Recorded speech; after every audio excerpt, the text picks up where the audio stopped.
Hello, good morning from a very wet Nannup. I'm Dr. Bob and I want to talk to you about making insect houses or hotels. They're often called bee hotels or bee houses because, quite frankly, that is the sort of insect you're more likely to attract. But there are other insects like ladybirds and lacewings which might be attracted to what you make. In Australia we have an awful lot of solitary bees, bees which don't form a major colony. Certainly in Western Australia they tend to be on their own, making their own nests. We're not talking about feral honeybees which produce a hive and therefore I suppose could be dangerous to the observer, but for solitary bees do not expect to be stung. They're quite shy at times, and you might actually see them looking for spaces and hollows in your wooden furniture outside in the garden. So we're going to make a simple nest system and just using a can. Now don't be put off by the fact that we've got some fairly complex systems here. These are very good, and the very big ones of course are more attractive to the gardener, not necessarily the bee. The ones we're going to make today are very simple, but they do work, and that's the important point. We're making them for the bees, not just for ourselves. The sort of bees we're likely to attract are cutleaf bees, which are about the size of a honeybee.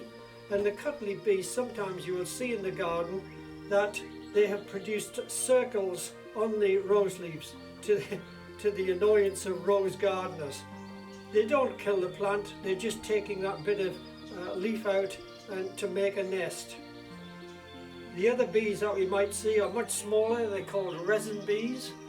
There's quite a few different varieties, reed bees and resin bees, but they use a much smaller hole.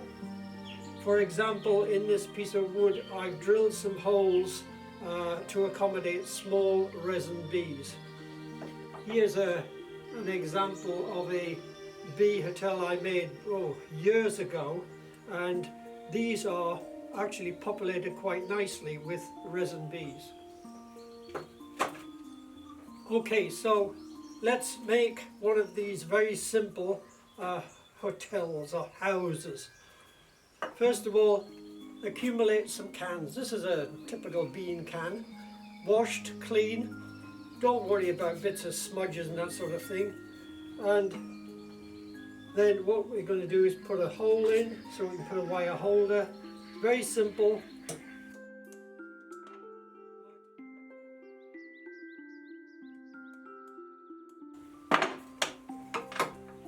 Piece of wire, bend the wire so that we can get it through the hole.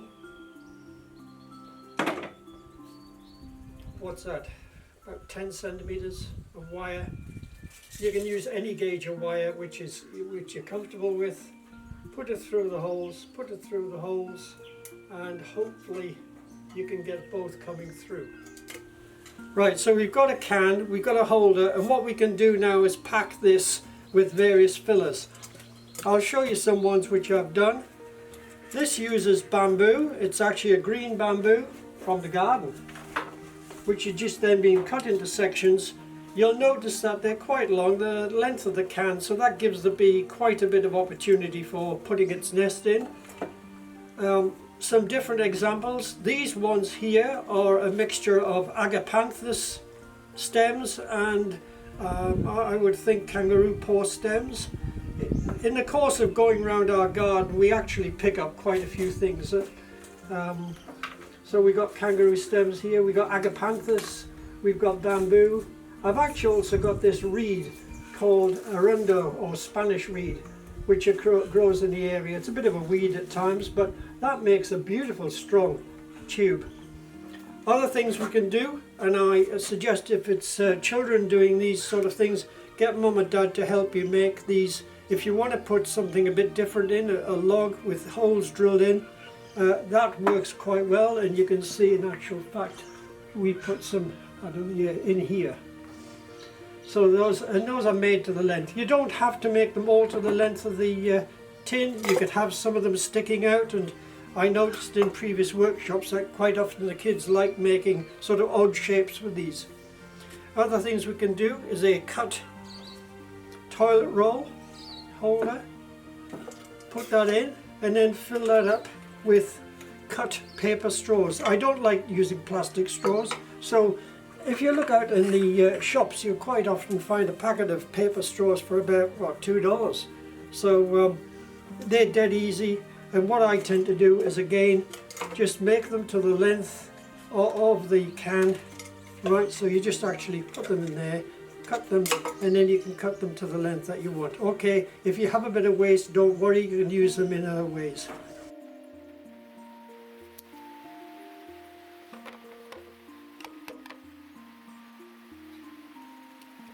Don't expect necessarily to get massive populations of bees coming in.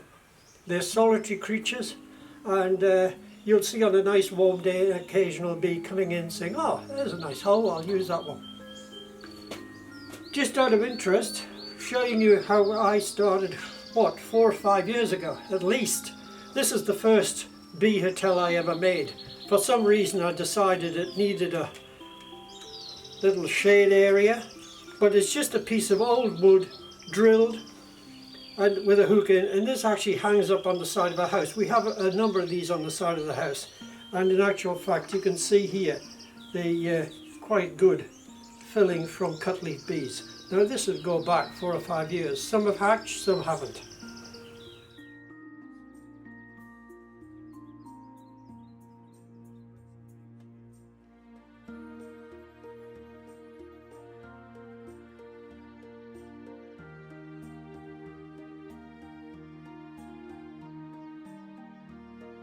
Right, if you want to get creative, of course, you can use all sorts of tins. Look, here's a big coffee tin, and it's filled with the wooden ones, but you'll notice that I've got some different ones here. I've got some clay in the tubes, and I've also got some of the drilled lugs. A number of these have already been filled. This is a biscuit tin. Look at that. Quite a few of them have already been filled. So, and it looks good on the side of the house.